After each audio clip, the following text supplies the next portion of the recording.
এটা কি আমি ঠিক জায়গায় এসেছি? মোবাইলটা বার কাই দাঁড়া।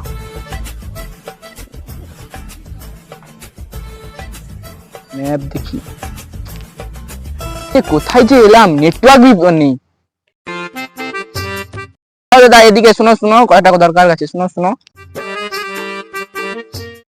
দাদা, এদিকে এদিকে। আরে দাদা, আপনার দিকে আমি তাকিয়ে আছি, বলুন বলুন।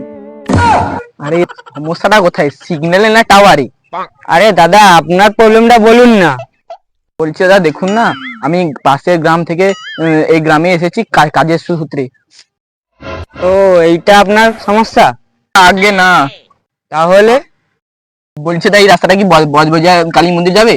রাস্তাটা তো কোথায় যাবে না, আপনাকে যেতে হবে, বুঝতে পারলে?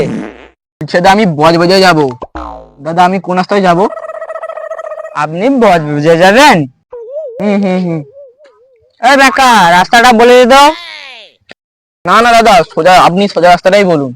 ও দাদা, আর টেনশন করবে না, ওর নামটাই হচ্ছে বেকা। হ্যাঁ, কোথায় যাবে? বজবজিয়া কালী মন্দিরকে। কালী মন্দির? দাদা হ্যাঁ দাদা, বজবজা কালী মন্দিরকে যাবো। সোজা গিয়ে ডান দিকে একটা ঢালাই রাস্তা, ওই সোজা পাকা রাস্তায় ভুলে যাবেন না, ওর সাইডে একটা ইটের রাস্তা আছে, ওইটাই যাবেন। তারপর একটা সরু গলি দিয়ে পুকুর পাড়ের ধাপ দিয়ে সোজা ব্রিজটা টপকিয়ে তারপরে ডান দিকে পর মোরাম রাস্তায় গিয়ে সোজা যাবেন। আরে দাদা, বাম দিক ডান দিক বলছে কেন, আস্তে করে বলুন না। ও আচ্ছা, আস্তে করে।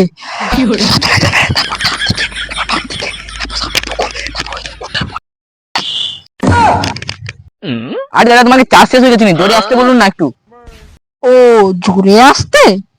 তুমি সোজা ডান রাস্তা চলে যাবে, তারপর ওই পোলটা পেরিয়ে তারপর ওর পাশে যে পুকুরটা, ওটা তাকিয়ে যাবে। আরে দাদা থামুন তো মশাই। দাঁড়া, আরে দাদা তখন থেকে বাম দিক ডান দিক করছে, দাঁড়াও, চলো দাঁড়াও।